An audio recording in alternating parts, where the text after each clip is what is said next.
Hello everyone. So last 7 দিনের preparation নিয়ে তোমরা অনেকেই অনেক কনফিউশনের মধ্যে আছো যে শেষ 7 দিন আসলে কীভাবে পড়া যায়। অলরেডি তোমাদের 10 দিনের একটা আমি প্ল্যান দিছি, তো ওই প্ল্যানটাকে একটু মডিফাই করে আমি জাস্ট তোমাদেরকে লাস্ট মোমেন্টে কয়েকটা কথা বলবো, যদিও সময় খুবই কম নিব, কারণ এতটা টাইম নেওয়ার আমার ইচ্ছা নাই। জাস্ট তোমাদেরকে জাস্ট মূল যে কিওয়ার্ডগুলোর সাথে আমি পরিচয় করাই দিব, এতটুকু করবো, এতটুকুর জন্য ইনাফ। তো দেখো, রুটিন এবং প্ল্যান এই জিনিসটা আসলে তোমাকে নিজেই মেক করতে হবে বলে আমি জানিয়েছি, কারণ অনেকের ক্ষেত্রে সাবজেক্ট ওয়াইজ তোমরা আগাচ্ছ। ধরো তুমি বায়োলজির ক্ষেত্রে মনে করলে তুমি 2 দিন রাখবা, ইংলিশের ক্ষেত্রে তুমি ধরলা 2 দিন রাখলা, এরপর তুমি কেমিস্ট্রির ক্ষেত্রে ধরো 2 দিন রাখলা, ম্যাথের ক্ষেত্রে ধরো 2 দিন রাখলা, ফিজিক্সের ক্ষেত্রে ধরো 2 দিন রাখলা, এভাবেও তুমি আগাইতে পারো। অনেকের ক্ষেত্রে আবার মিক্সড করে আগাচ্ছ, যে তুমি বায়োলজি সকালে পড়তেছো, কেমিস্ট্রি বিকালে, এবং হচ্ছে রাতে ম্যাথ অথবা ফিজিক্সের যে কোনো একটা পড়তেছো। এভাবেও তুমি চাইলে রুটিন করতে পারো। রুটিনটা আসলে তোমার নিজের উপর মানে ব্যক্তিগত তোমার এটা চয়েস যে তুমি কীভাবে আগাবা। বাট আমি লাস্ট 7 দিন তুমি আসলে কী ফেজের মধ্যে থাকবে বা কীভাবে তোমার স্টাডি করা উচিত সেটা নিয়ে একটু কথাবার্তা হবে। তো এখানে সবথেকে গুরুত্ব যে জায়গাটাতে দিবা সেটা হলো বায়োলজি। কারণ ভাই, বায়োলজিতে মার্ক পাওয়া ইজি। 30-এর মধ্যে তুমি যদি এখানে সহজ প্রশ্ন ভুল করো ভাই, তাহলে তোমার চান্স হবে না। তো এখানে তুমি কী করবা ভাই, মূল বই পড়তে হবে, ঠিক আছে, আর অবভিয়াসলি এক্সাম দিতে হবে। তো এই জায়গাটা আমি বারবার বলতেছি এই কারণে কি, যে আমার যাতে মূল বইয়ের যে ইম্পর্ট্যান্ট লাইনগুলো আছে সেগুলো থেকে প্রশ্ন আসলে মিস না যায়, আর সেটাকে প্র্যাকটিস করার জন্যই তো আমি এক্সাম রাখছি, তাই না? এক্সামে আমরা কিন্তু ওই টপিকগুলো থেকে আবার এক্সাম রাখছি, মানে উল্টাপাল্টা কোশ্চেন আমরা সেট করি নাই, আমরা জাস্ট এগ্রির জন্য যা লাগে সেইটুকুই আমরা সেট করছি। তো তোমাকে কিন্তু এই জায়গাটা বুঝতে হবে। তো বায়োলজি ক্ষেত্রে আমরা যে দাগানো মূল বইটা দিছি, কৃষির জন্য স্পেশালভাবে দাগানো, তো সেটা এবং এক্সাম, এই দুইটা যদি তুমি একত্রিত করে দিতে পারো তাহলে তোমার প্রিপারেশন ডান। এরপর আসো কেমিস্ট্রির জন্য আহামরি প্রিপারেশন নিতে হবে, ব্যাপারটা এরকম না।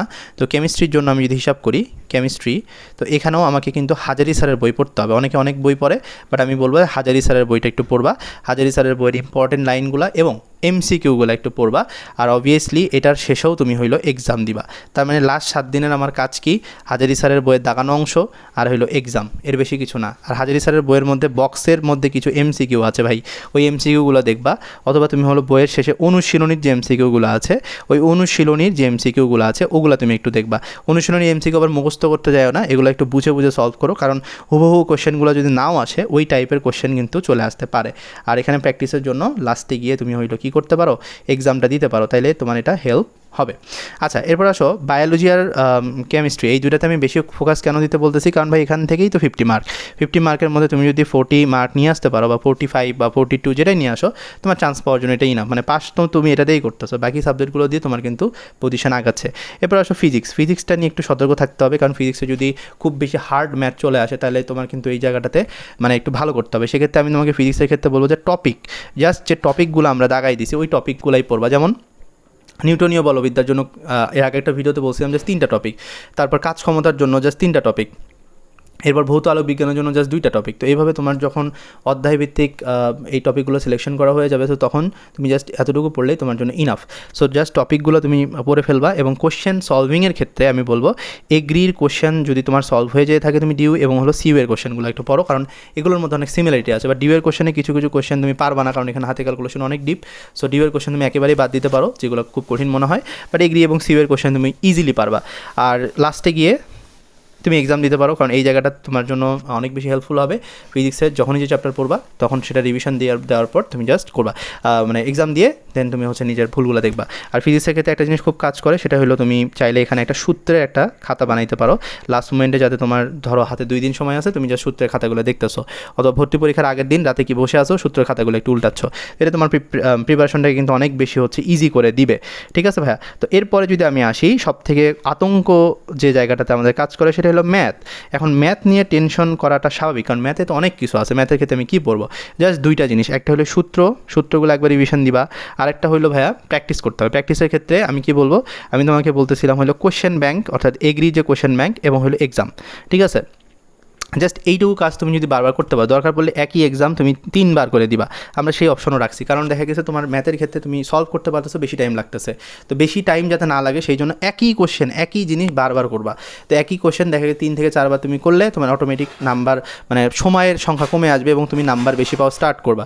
তো এখানে আমি ম্যাথের ক্ষেত্রে বলবো, ম্যাথের ক্ষেত্রে লাস্ট 7 দিন সূত্রগুলো বা যে চ্যাপ্টার ভুলে গেছো ওই চ্যাপ্টারের টপিকগুলো একটু দেখে টপিক সিলেকশন অনুযায়ী পড়ে, আবার সরলরেখার সবগুলো টপিক পড়তে যাও না। 22টা টপিক আছে সরলরেখার, মানে ওইটা কিন্তু কমপ্লিট করা যাবে না। ওখান থেকে কৃষির জন্য 7 থেকে 8টা টপিক যেটা আসে সেটা পড়ে বা ওই সূত্রগুলো দেখে তারপর তুমি কোশ্চেন ব্যাংক এবং এক্সামটা দিবা, ঠিক আছে? একটা এক্সাম বারবার দিলেও সমস্যা নাই, বা একটা এক্সাম বারবার দিলে তোমার কনফিডেন্স লেভেলও বাড়বে। এবার আসলে ইংলিশ নিয়ে কথাবার্তা অনেক বলছি যে ইংলিশের ক্ষেত্রে এই টপিক পড়তে হবে, এটা করতে হবে। তো এই টপিকগুলো দিনের একটা টাইমে ধরো 1 থেকে 1.5 ঘন্টা তুমি টাইম রাখবা, 1 থেকে 1.5 ঘন্টা, ঠিক আছে? 1 থেকে 1.5 ঘন্টা তুমি টাইম রাখবা, বা 30 মিনিট 40 মিনিট রাখতে পারো, যার যেরকম লাগে। কারণ অনেকের ক্ষেত্রে ইংলিশে অনেক বেশি এক্সপার্ট, জাস্ট রিভিউ দিতে হবে। আবার অনেকের ক্ষেত্রে ইংলিশে অনেক বেশি বড় গাধা, তো সে কী করবে, সে জাস্ট ইংলিশের 2 ঘন্টা বা 1.5 ঘন্টা সময় নিয়ে টপিকগুলো পড়বে। এখন টপিকের ক্ষেত্রে প্রথমে আগে একটু রুলসগুলো পড়ে নিও, রুলসগুলো না পড়লে আবার দেখা যাচ্ছে যে হুদাহুদি কোশ্চেন প্র্যাকটিস করে লাভ হয় না। তো তারপর রুলসগুলো পড়ার পরে তুমি চাইলে কোশ্চেন সলভ করতে পারো। কোশ্চেন সলভের ক্ষেত্রে এগ্রি কোশ্চেন, ডিউ কোশ্চেন এগুলো তোমার জন্য প্রেফারেবল। বাট আমি যদি তোমাকে বলি যে শর্ট টাইম যেহেতু আছে, এগুলার মধ্যে তোমার কিন্তু কোশ্চেন প্র্যাকটিস করতে হবে একদম জায়গা মতো। সো সেই জন্য আমরা কিন্তু তোমাদের যে এক্সামগুলো দিছি সেই এক্সামগুলো তুমি একটু দিও। কারণ দেখা গেছে প্রত্যেকটা টপিকের উপর যেহেতু আমরা এক্সাম সেট করছি এবং প্রত্যেকটা টপিকের উপর বাছাইকৃত তোমার এগ্রির জন্য যা আসে সবগুলো টপিকের উপর এক্সাম দেওয়া আছে। তো ওই টপিকগুলো তুমি যদি একটু প্র্যাকটিস করে যাও এবং ওখানে কী কী ভুল হচ্ছে সেগুলো যদি তুমি জাস্ট রুলসগুলো থেকে একটু দেখে নাও তাহলে তোমার হয়ে যাবে। আর কোন কোন টপিক ইম্পর্টেন্ট সেগুলো তোমাদেরকে বলে দিছি, কোন কোন জায়গা থেকে প্রশ্ন আছে সেগুলো বলে দিছি। জাস্ট ওই টপিকগুলো, বাড়তি কোনো টপিক এখানে ইনক্লুড করো না, ঠিক আছে? আর যে বই আছে ভাই ওইটাই পড়ো, এক্সট্রা করে এখন বইটইও মানে চেঞ্জ করার দরকার নেই, আর লম্বা লম্বা ক্লাস করার দরকার নেই। যতটুকু তোমার কাছে টাইম আছে, এইটুকু টাইম, 7 দিন টাইম, সেইটুকু টাইমকে তুমি জাস্ট ইউটিলাইজ করো। ইনশাল্লাহ কৃষি কোচ একটা সিট নিশ্চিত হবে। দেখা হচ্ছে নতুন একটা ভিডিওতে, ততক্ষণ ভালো থাকো। ধন্যবাদ সবাইকে।